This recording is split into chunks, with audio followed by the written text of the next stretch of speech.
Hello, happy believers. Welcome to my art gallery and to painting number 91. I will continue reading from the Catechism, from Part 4, Section 2, Chapter 3, Article 3. I will start with a prayer. O Holy Spirit, soul of my soul, I adore you. Enlighten, guide, strengthen and console me. Tell me what I ought to do, and command me to do it. I promise to submit to everything that you ask of me, and to accept all that you allow to happen to me. Just show me what is your will. I hope you enjoyed the audio, and if you enjoy visiting my art gallery, please like, subscribe and share. I will also leave a few personal thoughts on my painting in the description below. Article 3. The 7 Petitions. After we have placed ourselves in the presence of God our Father, to adore and to love and to bless Him, the Spirit of adoption stirs up in our hearts 7 petitions, 7 blessings. The first 3, more theologal, draw us towards the glory of the Father. The last 4, as ways towards Him, commend our wretchedness to His grace. Deep calls to deep. The first series of petitions carries us toward Him. For His own sake, Thy name, Thy kingdom, Thy will. It is characteristic of love to think first of the one whom we love.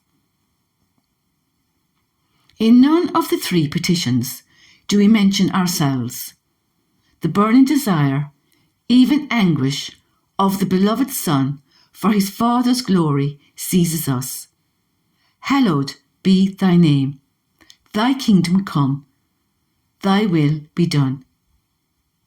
These 3 supplications were already answered in the saving sacrifice of Christ, but they are henceforth directed in hope toward their final fulfillment, for God is not yet all in all. The second series of petitions unfolds with the same movement as certain Eucharistic epiclesis, as an offering up of our expectations that draws down upon itself the eyes of the Father of mercies. They go up from us and concern us from this very moment, in our present world. Give us, forgive us, lead us, deliver us. The 4th and 5th petitions concern our life as such, to be fed and to be healed of sin. The last 2 concern our battle for the victory of life, that battle of prayer. By the 3 first petitions, we are strengthened in faith, filled with hope, and set aflame by charity. Being creatures and still sinners, we have to petition for us. For that us, bound by the world and history, which we offer to the boundless love of God. For through the name of His Christ and the reign of His Holy Spirit, our Father accomplishes His plan of salvation for us and for the whole world. 1. Hallowed be Thy name. The term to hallow is to be understood here not primarily in its causative sense. Only God hallows, makes holy, but above all in an evaluative sense, to recognize as holy, to treat in a holy way, and so in adoration this invocation is sometimes understood as praise and thanksgiving. But this petition is here taught to us by Jesus as an optative, a petition, a desire, and an expectation in which God and man are involved. Beginning with this first petition to our Father, we are immersed in the innermost mystery of His Godhead and the drama of the salvation of our humanity. Asking the Father that His name be made holy draws us into His plan of loving kindness for the fullness of time, according to His purpose which He set forth in Christ, that we might be holy and blameless before Him in love. In the decisive moments of His economy, God reveals His name, but He does so by accomplishing His work. This work, then, is realized for us and in us only if His name is hallowed by us and in us. The holiness of God is the inaccessible centre of His eternal mystery. What is revealed of it in creation and history, Scripture calls glory, the radiance of His majesty.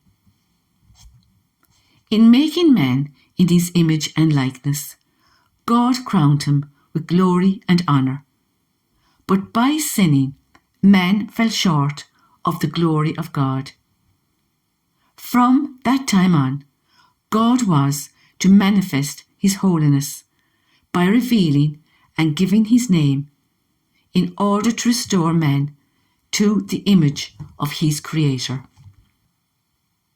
In the promise to Abraham and the oath that accompanied it, God commits Himself, but without disclosing His name.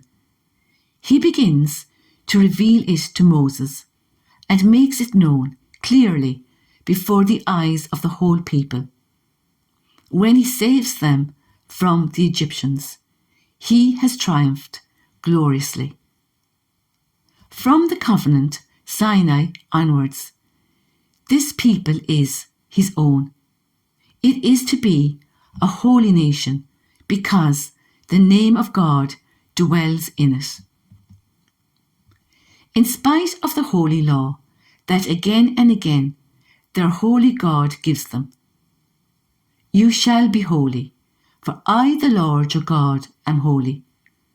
And although the Lord shows patience for the sake of His name, the people turn away from the Holy One of Israel and profane His name among the nations. For this reason, the just ones of the old covenant, the poor survivors returned from exile, and the prophets burned with passion for the name. Finally, in Jesus, the name of the Holy God is revealed and given to us in the flesh as Saviour, revealed by what He is, by His word and by His sacrifice. This is the heart of His priestly prayer. Holy Father, for their sake I consecrate myself, that they also may be consecrated in truth. Because He sanctifies His own name, Jesus reveals to us the name of the Father. At the end of Christ's Passover, the Father gives Him the name that is above all names. Jesus Christ is Lord, to the glory of God the Father. In the waters of baptism, we have been washed, sanctified, justified in the name of the Lord Jesus Christ, and in the Spirit of our God. Our Father calls us to holiness in the whole of our life, and since He is the source of our life in Christ Jesus, who became for us wisdom from God and sanctification, both His glory and our life depend on the hallowing of His name in us and by us. Such is the urgency of our first petition. By whom is God hallowed, since he is the one who hallows? But since he said, "You shall be holy to me, for I, the Lord, am holy," we seek and ask that we who were sanctified in baptism may persevere in what we have begun to be. And we ask this daily, for we need sanctification daily, so that we who fail daily may cleanse away our sins by being sanctified continually. We pray that this sanctification may remain in us. The sanctification of his name among the nations depends inseparably on our life and our prayer. We ask God to hallow his name, which by its own holiness saves and makes holy all creation. It is this name that gives salvation to a lost world. But we ask that this name of God should be hallowed in us through our actions. For God's name is blessed when we live well, but is blasphemed when we live wickedly. As the Apostle says, the name of God is blasphemed among the Gentiles because of you. We ask then that just as the name of God is holy, so we may obtain his holiness in our souls. When we say, "Hallowed be thy name," we ask that it should be hallowed in us, who are in him, but also in others, whom God's grace still awaits, that we may obey the precept that obliges us to pray for everyone, even our enemies. That is why we do not say expressly, "Hallowed be thy name" in us, for we ask that it be so in all men. This petition embodies all the others. Like the 6 petitions that follow, it is fulfilled by the prayer of Christ. Prayer to our Father is our prayer. If it is prayed in the name of Jesus, in his priestly prayer, Jesus asks, "Holy Father, protect in your name those whom you have given me." 2. The kingdom come. In the New Testament, the word basileia can be translated by kingship, kingdom, or reign. The kingdom of God lies ahead of us. It is brought near in the Word incarnate. It is proclaimed throughout the whole gospel, and it has come in Christ's death and resurrection. The kingdom of God has been coming since the Last Supper, and in the Eucharist it is in our midst. The kingdom will come in glory when Christ hands it over to his Father. It may even be that the kingdom of God means Christ himself, whom we daily desire to come, and whose coming we wish to be manifested quickly to us. For as he is our resurrection, since in him we rise, so we can also be understood as the kingdom of God, for in him we shall reign. This petition is Maranatha, the cry of the Spirit and the bride, "Come, Lord Jesus." Even if it had not been prescribed to pray for the coming of the kingdom, we would willingly have brought forth this speech, eager to embrace our hope. In indignation, the souls of the martyrs under the altar cry out to the Lord, "O sovereign Lord, holy and true, how long before you judge and avenge our blood on those who dwell upon the earth? For their retribution is ordained for the end of the world. Indeed, as soon as possible. Lord, may your kingdom come. In the Lord's Prayer, Thy kingdom come refers primarily to the final coming of the reign of God through Christ's return. But far from distracting the Church from her mission in this present world, this desire commits her to it all the more strongly. Since Pentecost, the coming of that reign is the work of the Spirit of the Lord, who completes his work on earth and brings us the fullness of grace. The kingdom of God is righteousness and peace and joy in the Holy Spirit. The end time in which we live is the age of the outpouring of the Spirit. Ever since Pentecost, a decisive battle has been joined between the flesh and the Spirit. Only a pure soul can boldly say, Thy kingdom come. One who has heard Paul say, Let not sin, therefore, reign in your mortal bodies, and has purified himself in action, thought and word, will say to God, Thy kingdom come. By a discernment according to the Spirit, Christians have to distinguish between the growth of the reign of God and the progress of the culture and society in which they are involved. This distinction is not a separation.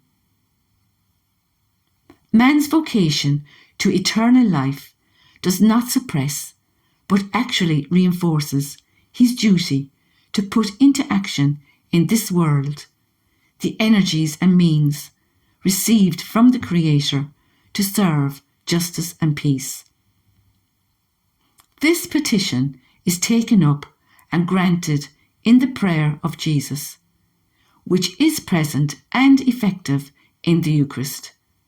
It bears its fruit in new life in keeping with the Beatitudes. That concludes my session for today. I hope you enjoyed listening and reflecting on my painting, and I hope you find it as educational as I do. I will not be editing my audio, so apologies for mispronouncing some words. Some chapters are easier than others. Please like, subscribe and share, so we can all live our wonderful Catholic faith in all its richness together. I will now finish with a prayer. O angel of God, my guardian dear, to whom God's love commits me here, ever today be at my side, to light and guard, to rule and guide. Amen.